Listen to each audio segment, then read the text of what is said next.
സാധാരണ ഇത്തരം വീഡിയോകളിൽ ഒരു രോഗത്തെപ്പറ്റി, അതായത് അതിൻ്റെ ലക്ഷണങ്ങൾ, കാരണങ്ങൾ, ചികിത്സാരീതികൾ എന്നിവയെ പറ്റിയാണ് സംസാരിക്കാറുള്ളത്. പക്ഷേ ഇന്ന് നമ്മൾ വിശദമാക്കുന്നത് ഒരു രോഗലക്ഷണത്തെക്കുറിച്ചാണ്. ഒരു യൂറോളജിസ്റ്റിനെ സംബന്ധിച്ചിടത്തോളം വളരെ പ്രധാനപ്പെട്ടതും ആശങ്കാജനകവുമായ ഒരു രോഗലക്ഷണമാണ് മൂത്രത്തിൽ ചോര കാണുക എന്നുള്ളത്. വാസ്തവത്തിൽ ഇതിനേക്കാൾ പ്രധാനപ്പെട്ട മറ്റൊരു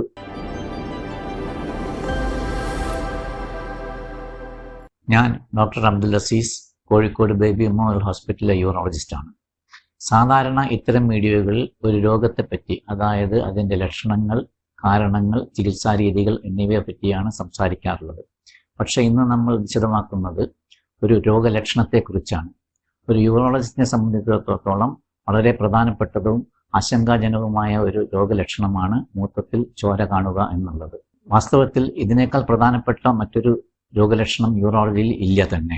എന്തെന്നാൽ മൂത്രത്തിൽ രക്തം പോകുന്നതിന് ഒരു കാരണം ഉണ്ടായിരിക്കും. ആ കാരണം കണ്ടുപിടിച്ചാൽ മാത്രമേ ശരിയായ രോഗനിർണയവും ചികിത്സയും അതുമൂലം രോഗശാന്തിയും കിട്ടുകയുള്ളൂ. ഒരു പ്രത്യേക കാരണമില്ലാതെ മൂത്രത്തിൽ രക്തം പോകുക എന്നുള്ളത് വളരെ വളരെ അപൂർവമാണ്.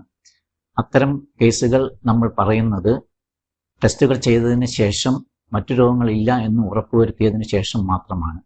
അതല്ലാതെ ഊഹാപോഹങ്ങൾ കൊണ്ട് ഇത് കുഴപ്പമില്ലാത്തതാണ് എന്ന് ഒരിക്കലും കരുതാൻ പാടുള്ളതല്ല. മൂത്രത്തിൽ രക്തം കാണുക എന്നുള്ളത് രണ്ട് തരത്തിലാണ് സാധാരണഗതിയിൽ കാണുന്നത്. ഒന്ന്, രോഗി കാണുന്ന വിധത്തിൽ മൂത്രം പോവുക എന്നുള്ളത്. മറ്റൊന്ന്, ടെസ്റ്റുകൾ ചെയ്യുമ്പോൾ രക്താണുക്കൾ, അതായത് ചുവന്ന രക്താണുക്കൾ മൂത്രത്തിൽ കൂടുതലായി കാണുക എന്നുള്ളത്. നോർമലി മൂത്രത്തിൽ രക്താണുക്കളുടെ അളവ് വളരെ വളരെ കുറവാണ്. സാധാരണഗതിയിൽ കൃത്യമായി പറഞ്ഞു കഴിഞ്ഞാൽ ഒരു ഹൈപ്പർ ഫീൽഡ്, മൈക്രോസ്കോപ്പിലെ ഹൈപ്പർ ഫീൽഡ് എന്ന് പറയും, അതിൽ രണ്ട് ഹൈപ്പർ ഫീൽഡിൽ ഒരു രക്താണുവിനെ മാത്രമേ കാണാൻ പാടുള്ളൂ. പക്ഷേ പ്രായോഗികമായി അത് 3-4 വരെ നമ്മൾ നോർമലായിട്ട് എടുക്കാറുണ്ട്. അതിൽ കൂടുതൽ കാണുകയാണെങ്കിൽ അത് പ്രാധാന്യമുള്ളതാണ്. രോഗി കാണുന്ന തരത്തിലോ അതല്ലെങ്കിൽ ടെസ്റ്റുകളുടെയോ ഏത് തരത്തിലാണെങ്കിലും മൂത്രത്തിൽ രക്തം കൂടുതലായി കാണുന്നത് ഒരേപോലെ പ്രാധാന്യമുള്ളതാണ്. പ്രത്യേകിച്ചും മൂത്രത്തിൽ ഒന്നായി വേദനയില്ലാതെ രക്തക്കട്ടകളോടുകൂടി രക്തം പോകുകയാണെങ്കിൽ അത് വളരെ വളരെ പ്രാധാന്യമുള്ളതാണ്. മറ്റൊരു പ്രധാന കാര്യം, ഇത് ഒരു ദിവസമാണെങ്കിലും ഒരു പ്രാവശ്യമാണെങ്കിലും എന്തെങ്കിലും മരുന്ന് കഴിച്ചോ അല്ലാതെയോ മാറുകയാണെങ്കിലും ശരി, കൂടുതൽ ടെസ്റ്റുകൾ ചെയ്ത് വ്യക്തമായ കാരണം കണ്ടുപിടിച്ച് ചികിത്സ ചെയ്യേണ്ടത് വളരെ അത്യാവശ്യമാണ്. മൂത്രത്തിൽ രക്തം കാണുന്നതിൻ്റെ പ്രധാന കാരണങ്ങൾ രണ്ട് വിധത്തിലാണ്. ഒന്ന്, മെഡിക്കൽ കാരണങ്ങൾ, അതായത് കിഡ്നിയുടെ പല പ്രത്യേക രോഗങ്ങൾ, ഉദാഹരണം ഗ്ലോമറുലോനെഫ്രൈറ്റിസ് തുടങ്ങിയവ. മറ്റൊന്ന്, സർജിക്കൽ കാരണങ്ങൾ, ഉദാഹരണം ക്യാൻസർ, അതല്ലെങ്കിൽ സ്റ്റോൺ, അതുപോലെയുള്ള സർജിക്കൽ കാരണങ്ങൾ. മൂത്രത്തിൽ രക്തം പോകുന്നത് ഏത് വിഭാഗത്തിൽപ്പെട്ടതാണെന്ന് ടെസ്റ്റുകളിലൂടെ മാത്രമേ നമുക്ക് കണ്ടുപിടിക്കാൻ കഴിയുകയുള്ളൂ. മൂത്രത്തിൽ രക്തം പോകുന്നതിനോടൊപ്പം രോഗിയുടെ പ്രായം, അതുപോലെ തന്നെ മറ്റു പ്രയാസങ്ങൾ, ഉദാഹരണം വേദനയുണ്ടോ ഇല്ലയോ, ആ രോഗിക്കുള്ള മറ്റു രോഗങ്ങൾ, അതിന് കഴിക്കുന്ന മരുന്നുകൾ, ഇതെല്ലാം രോഗനിർണയത്തിൽ വളരെ പ്രധാനപ്പെട്ടതാണ്. പ്രായമായ രോഗികളിൽ മൂത്രത്തിൽ ഒന്നായി ചോര കാണുകയോ അതുപോലെ വേദനയില്ലാതെ രക്തക്കട്ടകളോടുകൂടി ചോര പോവുകയോ ചെയ്യുകയാണെങ്കിൽ ക്യാൻസർ രോഗത്തിനുള്ള സാധ്യത വളരെ കൂടുതലാണ്. അതേസമയം പ്രായം കുറഞ്ഞവരാണെങ്കിൽ ക്യാൻസറിനുള്ള സാധ്യത കുറവും മറ്റു രോഗങ്ങൾക്കുള്ള സാധ്യത, ഉദാഹരണം സ്റ്റോൺ, ട്യൂബർകുലോസിസ് എന്നിവയ്ക്കാണ് കൂടുതൽ സാധ്യതയുള്ളത്. ഇന്നത്തെ അവസ്ഥയിൽ ഹൃദ്രോഗമുള്ളവരും അതുപോലെ സ്ട്രോക്ക് രോഗമുള്ളവരും രക്തം കട്ടപിടിക്കാതിരിക്കാനുള്ള മരുന്നുകൾ ഉപയോഗിക്കുന്നത് വളരെ സാധാരണമാണ്. ഇത്തരം മരുന്നുകളും ചിലപ്പോൾ മൂത്രത്തിൽ രക്തം കാണുന്നതിന് കാരണമാകാറുണ്ട്. പക്ഷേ മറ്റു ടെസ്റ്റുകൾ ചെയ്ത് മറ്റു കാരണങ്ങളില്ല എന്ന് ഉറപ്പുവരുത്തിയതിന് ശേഷം മാത്രമേ ഈ മരുന്നുകൾ കൊണ്ടാണ് രക്തം പോയതെന്ന് നമ്മൾ അങ്ങനെ ഒരു തീരുമാനത്തിലെത്തുകയുള്ളൂ. ചെറിയ കുട്ടികളാണെങ്കിൽ കൂടുതലും മെഡിക്കൽ കാരണങ്ങൾ കൊണ്ടായിരിക്കാം മൂത്രത്തിൽ രക്തം കാണുന്നത്. ഇതിൻ്റെ അർത്ഥം ഇതൊക്കെ ഒരു സാധ്യതകൾ മാത്രമാണ്.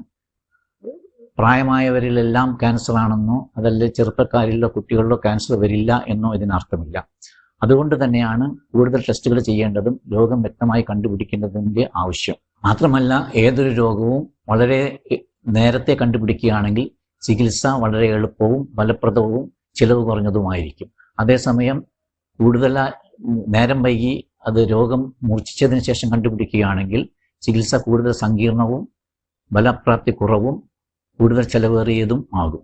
അതാണ് ടെസ്റ്റുകളുടെ പ്രാധാന്യവും നേരത്തെ കണ്ടുപിടിക്കേണ്ടതിൻ്റെ ആവശ്യവും. ചുരുക്കത്തിൽ, ഒരു തരത്തിലും തള്ളിക്കളയാൻ പറ്റാത്ത വളരെ ഗൗരവമേറിയ ആശങ്കാജനകമായ ഒരു രോഗലക്ഷണമാണ് മൂത്രത്തിൽ രക്തം കാണുക എന്നുള്ളത്. വീണ്ടും പറയട്ടെ, ഒരു ദിവസമാണെങ്കിലും ഒരു പ്രാവശ്യമാണെങ്കിലും തനിയെ മാറിയാലും അതല്ലെങ്കിൽ ഏതെങ്കിലും മരുന്നുകൾ കൊണ്ട് മാറിയാലും ശരി, കൂടുതൽ ടെസ്റ്റുകൾ ചെയ്ത് വ്യക്തമായ രോഗനിർണയം ഉണ്ടാക്കിയേ പറ്റുകയുള്ളൂ. അടിസ്ഥാനപരമായി ചെയ്യേണ്ട ടെസ്റ്റുകൾ രക്തം, മൂത്രം ലാബ് ടെസ്റ്റുകൾ ചെയ്യുക, ഒരു അൾട്രാസൗണ്ട് സ്കാൻ ചെയ്യുക എന്നതാണ്. തുടർന്നുള്ള പരിശോധനകൾ തീരുമാനിക്കുന്നത് ഈ ടെസ്റ്റുകളിലെ റിപ്പോർട്ടുകൾ അനുസരിച്ചാണ്. ചിലപ്പോൾ MRI, CT scan, angiogram, endoscopic പരിശോധനകൾ അതായത് സിസ്റ്റോസ്കോപ്പി, യൂട്ടോറീനോസ്കോപ്പി എന്നിവ ആവശ്യമായേക്കാം. ചില സന്ദർഭങ്ങളിൽ എത്രയൊക്കെ ടെസ്റ്റുകൾ ചെയ്താലും വ്യക്തമായ കാരണം മൂത്രത്തിൽ രക്തം പോകുന്നതിന് കണ്ടുപിടിക്കാൻ കഴിയണമെന്നില്ല. അത്തരം അവസ്ഥകളിൽ ഗൗരവമായ രോഗങ്ങൾ ഉണ്ടാകാൻ കൂടുതൽ സാധ്യതയുള്ള സന്ദർഭങ്ങളിൽ, ഉദാഹരണം മൂത്രത്തിൽ ഒന്നായി രക്തം കാണുക, അതല്ലെങ്കിൽ രക്തക്കട്ടകളോടുകൂടി മൂത്രം പോകുക എന്നുള്ള അവസ്ഥയിൽ 3-6 മാസങ്ങൾക്ക് ശേഷം വീണ്ടും ടെസ്റ്റുകൾ ചെയ്യേണ്ടതാണ്. അങ്ങനെ 2-3 പ്രാവശ്യം ചിലപ്പോൾ ചെയ്യേണ്ടി വന്നേക്കാം. ഇനി അഥവാ ടെസ്റ്റുകളെല്ലാം ചെയ്തിട്ടും വ്യക്തമായ ഒരു കാരണം കണ്ടുപിടിക്കാൻ കഴിഞ്ഞിട്ടില്ലെങ്കിലും ഗുരുതരമായ രോഗങ്ങൾ, അതായത് രോഗിയുടെ ആരോഗ്യത്തെയോ ആയുസ്സിനെയോ ബാധിക്കുന്ന, അതല്ലെങ്കിൽ കിഡ്നിയുടെ പ്രവർത്തനത്തെ ബാധിക്കുന്ന ഗൗരവമായ രോഗങ്ങൾ ഇല്ല എന്ന് ഉറപ്പുവരുത്തലും ഈ പരിശോധനകളുടെ ഒരു ലക്ഷ്യമാണ്. ചുരുക്കത്തിൽ, മൂത്രത്തിൽ രക്തം കാണുകയാണെങ്കിൽ ഉടനെ തന്നെ ഡോക്ടറെ സമീപിച്ച് കൂടുതൽ ടെസ്റ്റുകളും കാര്യങ്ങളും ചെയ്ത് അതിൻ്റെ കാരണം കണ്ടുപിടിച്ച് ചികിത്സ ചെയ്യേണ്ടതിൻ്റെ ആവശ്യമാണ് ഊന്നി പറയുന്നത്. നിങ്ങളുടെ അഭിപ്രായങ്ങളും സംശയങ്ങളും സ്വാഗതം ചെയ്യുന്നു.